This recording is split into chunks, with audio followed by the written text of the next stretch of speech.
안녕하세요. 텃밭을 이야기하는 여자 그리너리 대표 김민정입니다.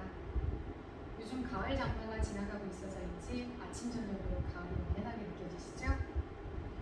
가을이 되면서 저는 가을 텃밭 준비 때문에 하루하루를 바쁘게 보내고 있습니다. 여러분도 텃밭 시작하셔야죠? 강의에 앞서 초성 퀴즈 하나 내도록 하겠습니다.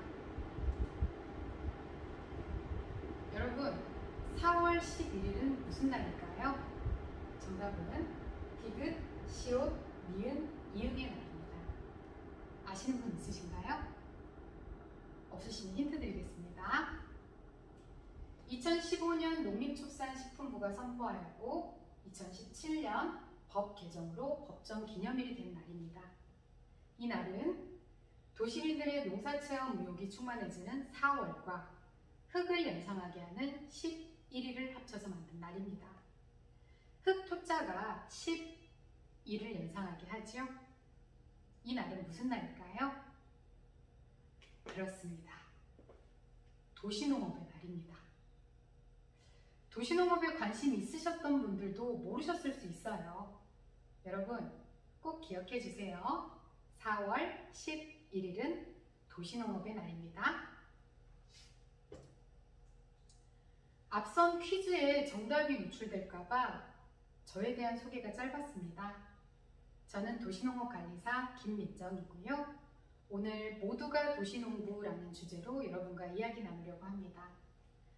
모두가 도시농부라는 제목은 농림수산식품교육문화정보원에서 운영하는 도시농업 포털 서비스 사이트의 이름이기도 합니다.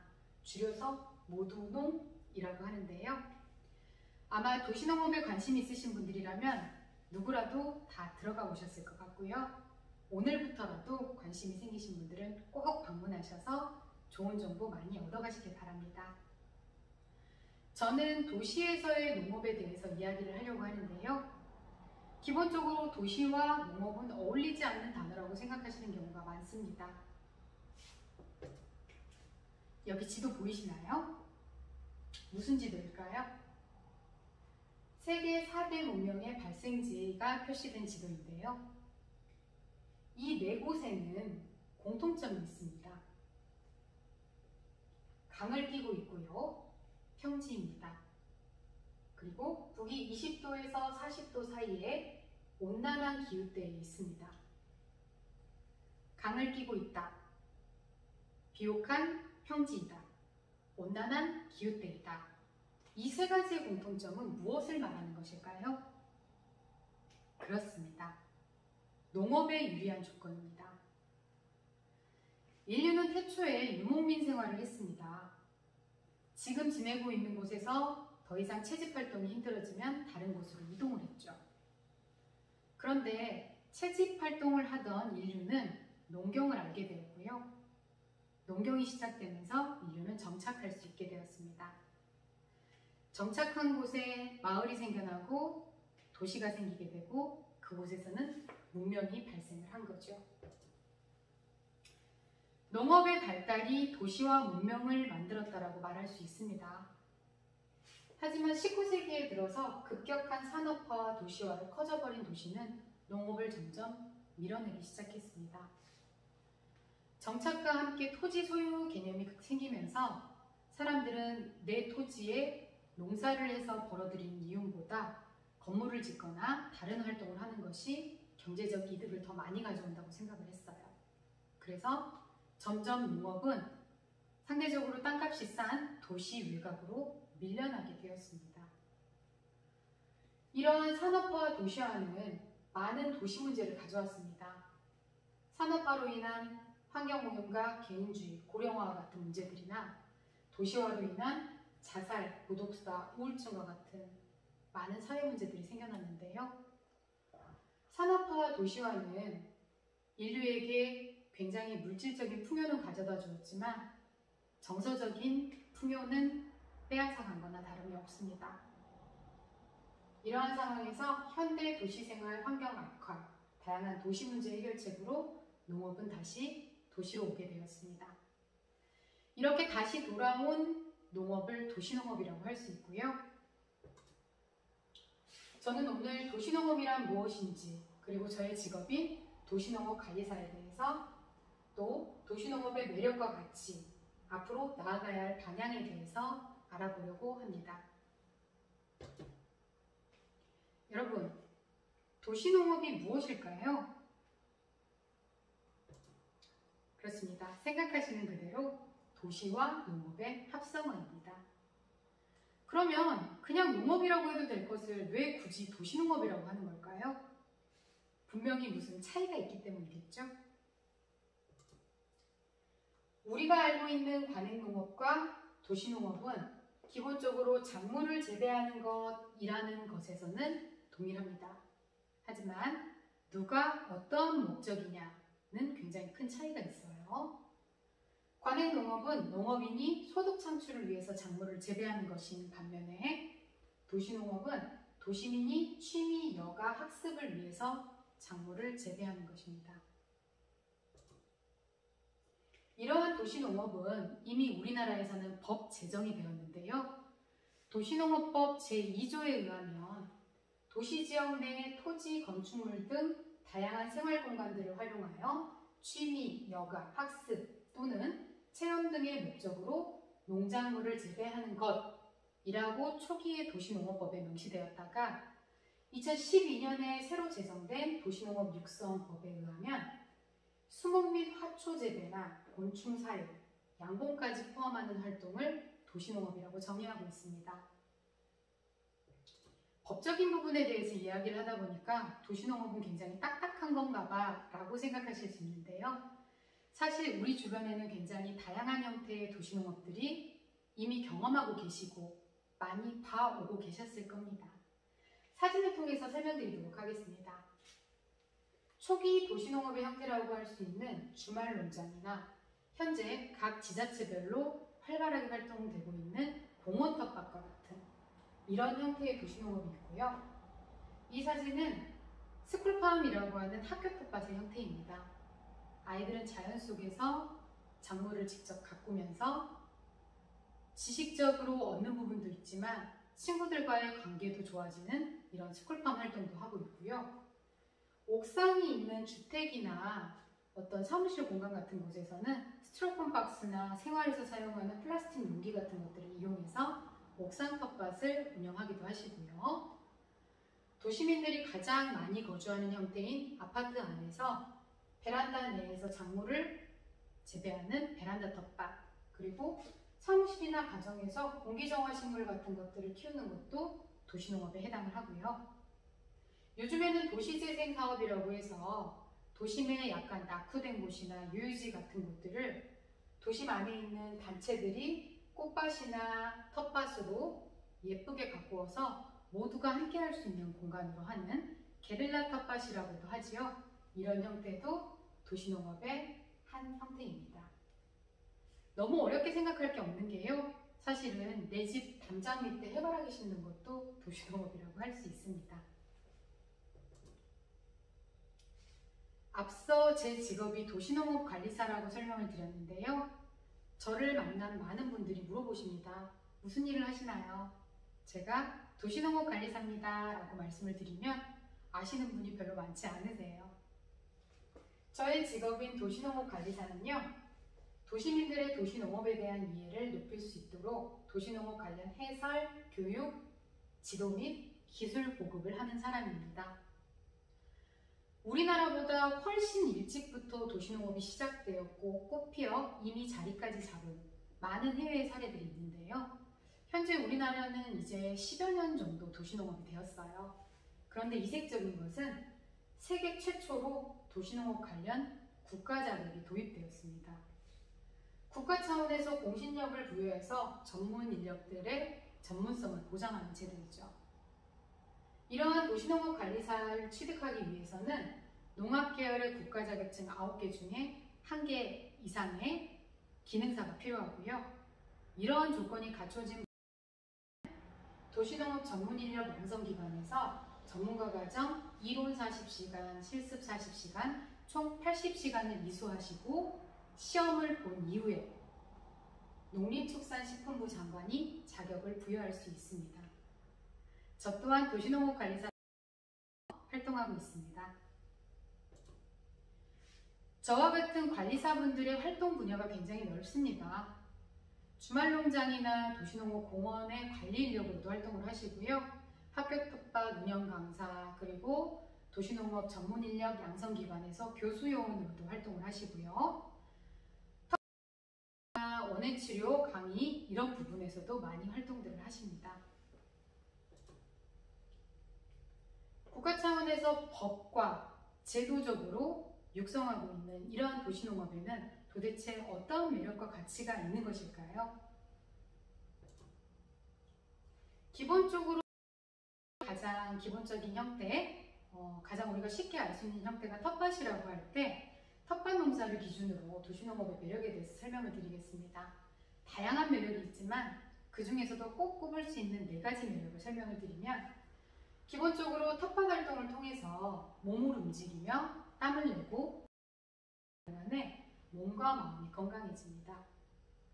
그와 더불어서 모종이나 씨앗부터 시작해서 날씨를 견뎌가며 자라는 작물들을 보며 가꾸는 재미를 느끼실 수 있고요. 정말 큰 재미 중에 하나는 먹는 즐거움입니다. 내가 가꾼 건강한 작물들, 나와 우리 가족이 먹을 수 있다는 그 즐거움은 굉장히 큰 것이죠. 저도 텃밭 농사를 하기 전에는 로컬푸드 같은 곳에서 채소를 구입했는데요. 왜 상추 같은 것들 작은 봉지에 담아서 1,000원에 판매하잖아요. 바로 먹지 못하면 냉장고에서 물러지는 경우들이 있는데 버렸습니다. 그런데 제가 텃밭 농사를 시작하면서부터는 버려지지 않더라고요. 농사는 단순히 어떠한 가치라고 하는 것보다 농작물에 대한 애정과 얼마나 감사한 자연의 선물인지를 알게 해주는 큰 경험을 주는 것 같습니다. 이런 몸과 마음의 건강, 가꾸는 즐거움을 먹는 즐거움과 함께 더 큰 행복 중에 하나가 나누는 행복입니다. 나누는 행복은 나눠주는 사람도, 나눔을 받는 사람도 굉장히 행복한데요. 저의 경험담을 하나 말씀을 드릴게요. 보통 이제 처음 하시거나 하시는 분들은 우리 가족이 얼마만큼 농사를 해야 먹을 수 있는지를 계산하기가 어려우시잖아요. 그래서 한 가지 작물만 많이 하시거나 여러 가지 작물을 하지만 우리 가족이 먹을 수 있는 양을 초과하는 양을 하시거나 그런 경우들이 많습니다. 저도 도심의 아파트 퇴근하는 길에 엘리베이터 앞에 바구니가 하나 놓여 있었고, 거기에 고추, 오이, 상추 이런 것들이 들어있고 쪽지가 하나 들어있었습니다. 저희가 정성껏 가꾼 작물인데 가족이 먹기에 양이 많아서 나눔하려고 합니다. 필요하신 분들이 조금씩 가져가겠어요 라는 그런 따뜻한 쪽지가 있더라고요.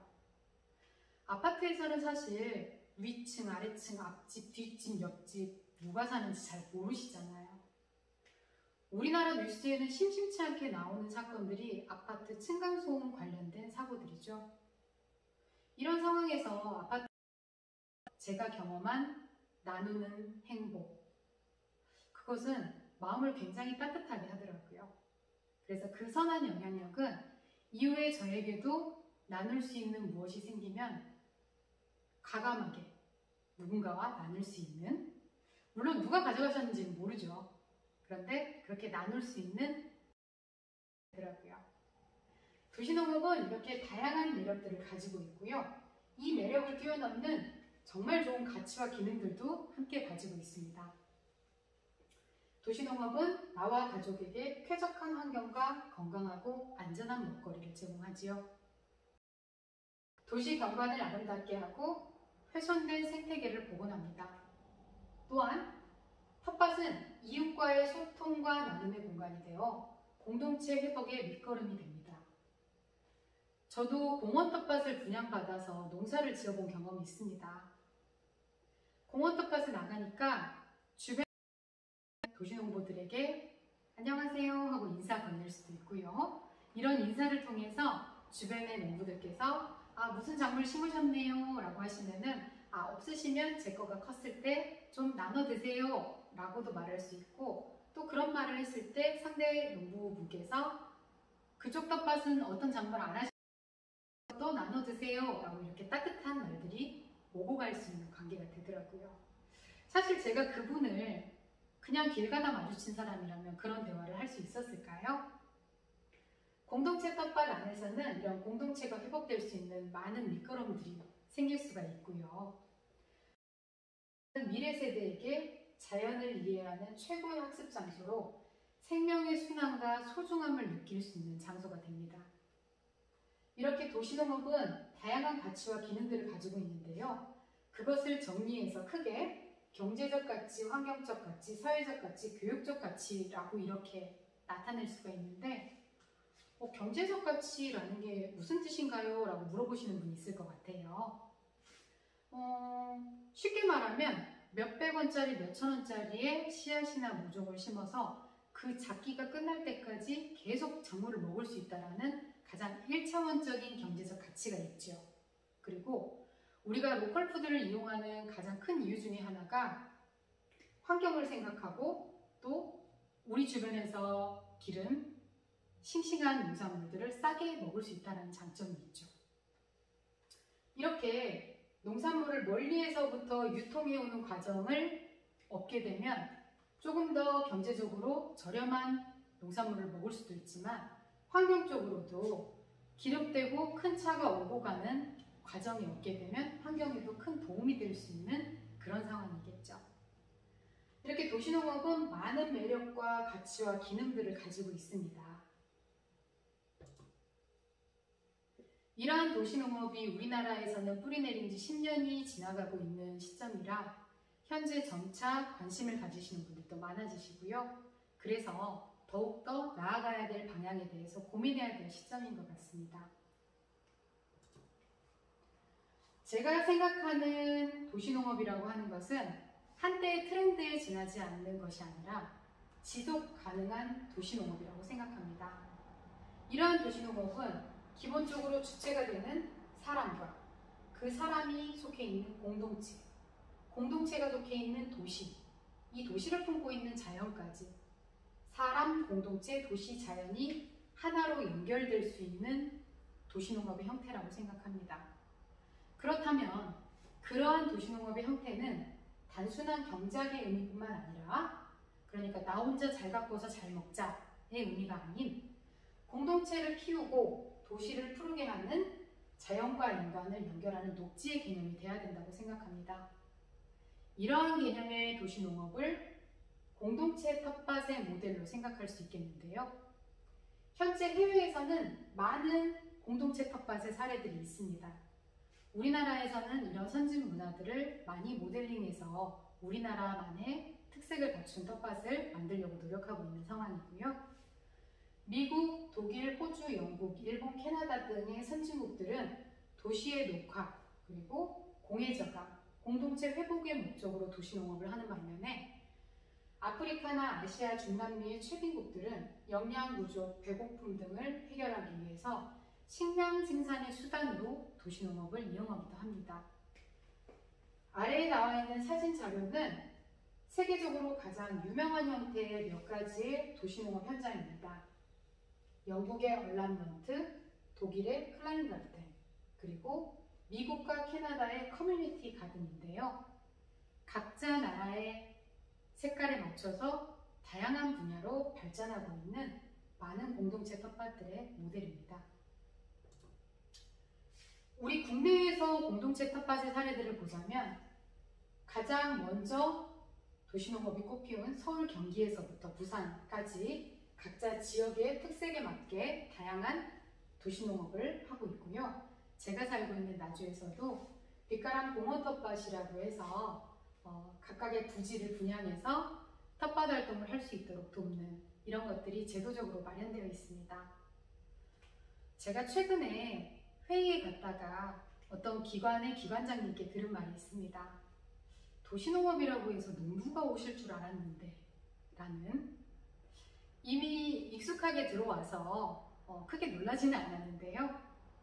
사실 저는 하이힐 신는 거를 좋아합니다. 하지만 도시농업은 하이힐 신은 저도 할 수 있는 것입니다. 그렇다면 모두가 할 수 있는 것입니다.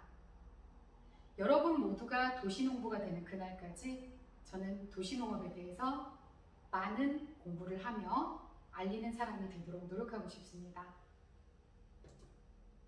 지금까지 도시농업관리사 김민정이었습니다. 고맙습니다.